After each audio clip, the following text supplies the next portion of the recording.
बिस्मिल्लाहिर्रहमानिर्रहीम। अस्सलामुअलैकुम। सिरात मुस्तकीम न्यूज़ चैनल में आप सबको खुश आमदीद कहा जाता है। आज 15 अगस्त 2020 है। आज की अहम तरीन ख़बरों का आगाज़ इस हदीस पाक से किया जा रहा है। रसूलुल्लाह सल्लल्लाहु अलैहि वसल्लम ने इरशाद फरमाया, जो शख्स अल्लाह और क़यामत के दिन पर ईमान रखता हो उसे चाहिए कि खैर व भलाई की बात करे या फिर खामोश रहे। अल्लाह ताला हमें इन अहादीस पर अमल करने की तौफीक अता फ़रमाए, आमीन। दोस्तों, मेरी वीडियो को लाइक अभी कर दें और मुकम्मल होने के बाद शेयर भी कर दीजिएगा ताकि दूसरे भाई भी ये अहम ख़बरें जान सकें।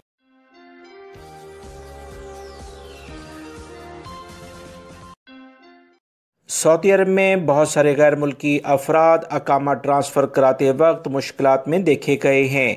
मुश्किलात कुछ ये होती हैं कि जैसे ही वो अपना अकामा किसी दूसरे कफ़ील को करवाते हैं तो उसी दौरान पहला वाला कफ़ील उनका मतलूब लगा देता है।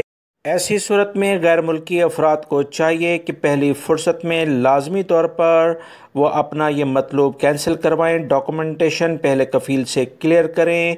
जो भी इनके पेंडिंग ड्यूज़ हैं या तो उसे हासिल करें या उसे बिल्कुल मामला तय करके ख़त्म कर दें, क्योंकि इस तरह से इनके लिए मुश्किलात बाकी रहेंगी। डॉक्यूमेंटेशन करने से सबसे ज़्यादा फ़ायदा ये होता है कि कल अगर दोनों कफ़ील और किसी भी वे से वर्कर के दरमियान कोई मामलात ख़राब होते हैं तो ये पेपर वर्क वर्कर के लिए काफ़ी सेफ साइड हो जाती है। मुत्तहिदा अरब अमारात जाने वाले मुसाफिरों के लिए हुकाम की जानिब से PIA को वजाहत मौसूल हुई है, जिसके मुताबिक तमाम ऐसे अफराद जो मुत्तहिदा अरब अमारात के किसी भी एयरपोर्ट पर उतरेंगे इनके लिए ICA की मंजूरी चेक करना लाजमी होगी। इसे वेबसाइट के ज़रिए चेक किया जा सकता है। इससे कबल एक हदायतनामा अबू ज़हबी हुकाम की जानिब से जारी किया गया था, जिसमें ICA मंजूरी को ख़त्म कर दिया गया था। ताहम गुज़श्ता 2 रोज़ के दौरान PIA की और एयर ब्लू की परवाज़ों पर मुसाफिरों को बग़ैर ICA की मंजूरी के सवार करवाने से मना कर दिया गया है। इसके नतीजे में बड़ी भारी तादाद पाकिस्तानी मुसाफिरों की जहाज़ों से उतरी, जिससे एयरलाइंस को शदीद नुकसान हुआ और मुसाफिर इंतहाई नाराज़ हैं। PIA इंतज़ामिया ने मुत्तहिदा अरब अमारात में अपने ज़राए इस्तेमाल करते हुए हदायत की वजाहत करते हुए कहा कि मज़कूरा हदायत दुबई, अबू ज़हबी, शारजा और अल ऐन के लिए नाफिजुल अमल है। तर्जुमान PIA ने तमाम मुसाफिरों से गुजारिश की है कि एयरपोर्ट आमद से पहले ICA की मंजूरी की ज़रूरत इनकी वेबसाइट से मंजूर कर लें। अगर मंजूरी की ज़रूरत हो तो फ़ौरन अपने टिकट को अगली फ़्लाइट्स पर मुंतकिल करवा लें, क्योंकि इसके बगैर आप वो UAE के ज़रिए किसी भी मुल्क में नहीं जा सकते हैं। जवाज़ात से एक सऊदी शहरी ने पूछा कि उसकी वाइफ गैर मुल्की है, उसका अकामा अगर ताख़ीर से बनेगा तो क्या उस पर भी जुर्माना किया जाएगा और इसकी मौजूदा फ़ीस कितनी है। इस सिलसिले में जवाज़ात ने कहा है कि 500 रियाल में उसकी गैर मुल्की वाइफ का अकामा बनेगा। अगर इसे वो ताख़ीर से बनाएगा तो लाजमी उसे भी 500 रियाल जुर्माना किया जाएगा। दूसरी बार 1000 रियाल जुर्माना हो सकता है। लिहाजा कवानीन तमाम गैर मुल्की अफराद के लिए यकसा हैं, क्योंकि सऊदी शहरी की जो वाइफ है वो गैर मुल्की है, उसे सऊदी नेशनलिटी सऊदी कवानीन के मुताबिक नहीं दी गई है। इसी बुनियाद पर उसका अकामा 500 रियाल में बनेगा और ताख़ीर पर वही जुर्माने होंगे जो कि गैर मुल्की अफराद के अकामे की ताख़ीर पर होते हैं। रियाद में शहरी दफ़ा के तर्जुमान ने कहा कि जुम्मा 14 अगस्त को जनादरिया के इलाके में खैमों की दुकानों और घरों में आग लग गई।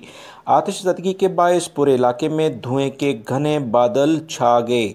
सऊदी खबरसां इदारों के मुताबिक आग लगने की वजह अभी तक सामने नहीं आई है, मगर जैसे ही इतला मिली शहरी दफ़ा की टीमें इतला मिलते ही मौके पर पहुंच गईं। आग का दायरा फैलने से रोकने के लिए कार्रवाई शुरू कर दी गई। आग लगने से कोई जानी नुकसान नहीं हुआ है, अलबत्ता खैमों की दुकानें और घर तबाह हो गए हैं। मज़ीद जो इतलात आई हैं कि तहकीकात की जा रही हैं कि आग लगने की असल वजह क्या है। जहां तक एक आइडिया हो रहा है कि आग शॉर्ट सर्किट की वजह से लगी। दुकानों में आग पकड़ने का सामान भी मौजूद था, जिसकी वजह से आग काफ़ी फैल गई है। سعودی عرب کے اہم شہر حفر الباطن جو کہ کویت بارڈر کے بالکل ساتھ واقع ہے، سعودی عرب میں اس شہر کا پہلا سینما گھر بننے جا رہا ہے۔ 8 بڑی اسکرینوں سے آراستہ یہ سینما گھر ہوگا جس میں 790 افراد کی گنجائش رکھی جائے گی۔ اس سلسلے میں وزارت سیاحت اور وزارت ثقافت اور تفریحات نے باقاعدہ اعلامیہ جاری کر کے بتایا ہے کہ حفر الباطن میں پہلا سینما گھر قائم ہونے جا رہا ہے۔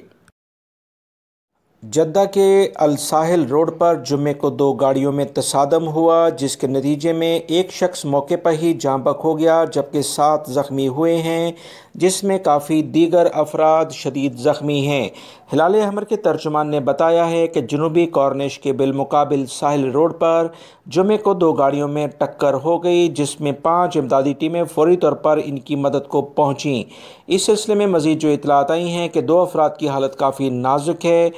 یہ افراد سعودی شہری ہیں یا غیر ملکی، اس بارے میں اطلاعات نہیں ملی ہیں۔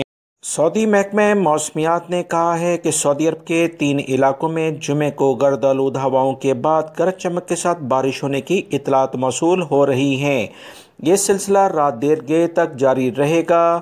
جازان ریجن کی 15 کمشنریوں میں پہلے گرد آلود ہوائیں چلیں گی، پھر بارش ہوگی۔ اسیر ریجن کے بارے میں خبر آئی ہے کہ 11 کمشنریوں میں جمعے سے لے کر اگلے پیر تک بارش کی توقع ظاہر کی جا رہی ہے۔ تمام لوگ احتیاط کریں۔ جمعے تک بارش ہوتی رہے گی۔